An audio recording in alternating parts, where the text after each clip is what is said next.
Hello, and happy Year of the Rat. I just heard on the radio there, Terry Ray on KLT, that this is the Year of the Rat. So, I'm going to have to research that a little bit, what that means exactly. I am in the enviable position, my friends. The enviable. Because, as you can see, it's a bow.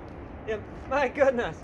I mean, there's a lot of bends that go on in a bow. It's pretty crazy how they don't explode. But the enviable position is, hello, David. It is now down to 50 pounds at the desired draw length prior to finish sanding. So I'm going to do a little rounding, do a little finish sanding, do a little refinement of this and that and the other thing, and it should bring it right down to 45 pounds. It's amazing how these things bend. I mean, you take a piece of wood, you know, and you shape it into something, and you put a string on it and yank it back, and they don't explode in your face. That's a good thing.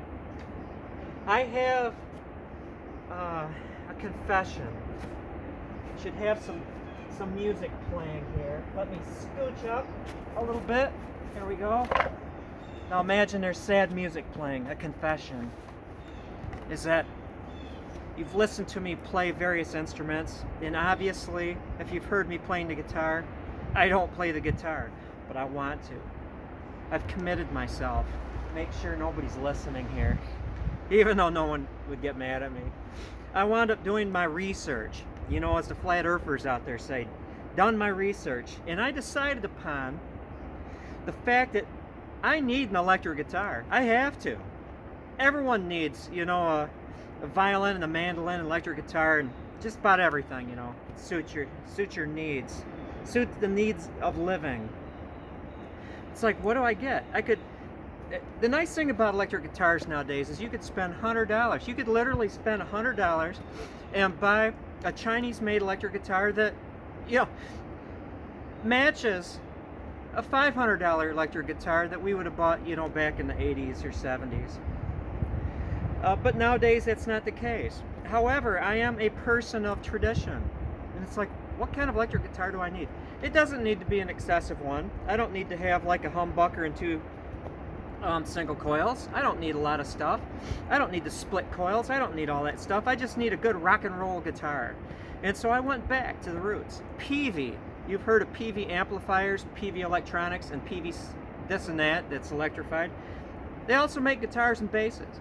And it just so happens that Peavey in the 80s or the 70s was the first manufacturer of guitars that used a CNC machine. Up to then, not to get too technical, but a pin router, you'd put the template on your piece of wood and you'd put it underneath your thing and you'd move it around, and just wasn't as accurate as a CNC machine. But Peavey, first American manufacturer to ever use CNC machines, a robot router, as it were.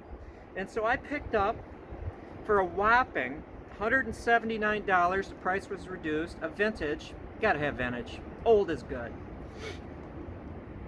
Peavey Nitro 1, electronic guitar. Look it up, do some YouTubing on it.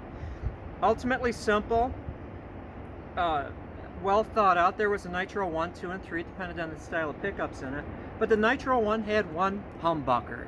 It had one, like a double coil, two single coils stuck together so it cancels the hum. It's literally, it bucks the hum. It gets rid of the hum. And a volume. I'm hoping, now if this isn't the case for you, the guitar aficionados, guitar experts out there, Eli, if it doesn't have on the volume knob a push-pull, which will then take it from the humbucker to a single coil, you know, it just like splits it, I'm going to install one myself. My limited amount of electronics, I'm going to do that. So that'll be perfectly adequate. A nice black, as in Joan Jett and the Blackhearts, formerly of the Runaways, black guitar. And that's about it. I've been dawdling and stuff, but here it is. This is so neat. I love it. A neat bow. Look at that. It's a crossbow. Cross your bows and dot your I's, I say. I says. Still can't, you know, bows are impressive little units here. A lot of bend on that bad boy. That is all. Let's see here. I'm not going to pick on people. I have quite a few people that have begun their bow making journey that watch my videos, and thank you for, you know, trusting me enough to get information off. But there's a person that emailed me saying that he was having troubles tillering the bow. Man, sometimes it's all in the setup. It's all in the preparation. I'm telling you right now, if you're invested in bow making, you don't have to if you have some success under your belt and you do it your own way. We all do it our own way. But make some form of scribing thing. Seriously. You know, you get the bow, you get the face down right here. You want to work on the thickness. It's just a simple matter of just running along the edges. You've got your guidelines. I would start out 1/2 inch, you know, if you're not that confident, a little greater than 1/2 inch through here. But definitely make. It's your homework. Make some form of width and thickness measuring device. In the old days, I used to just cut a piece of cardstock. I would have this strip, this narrow rectangle, and I would put it against the edge and then just run my pencil along there and just take that rectangle and move it along there. And that worked for me.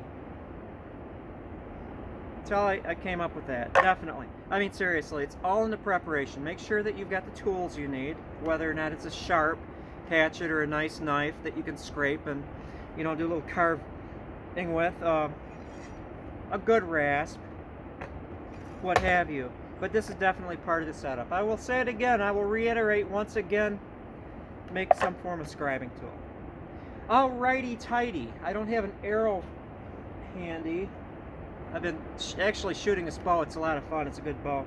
Just needs to be reduced a little bit. That's all. That is all.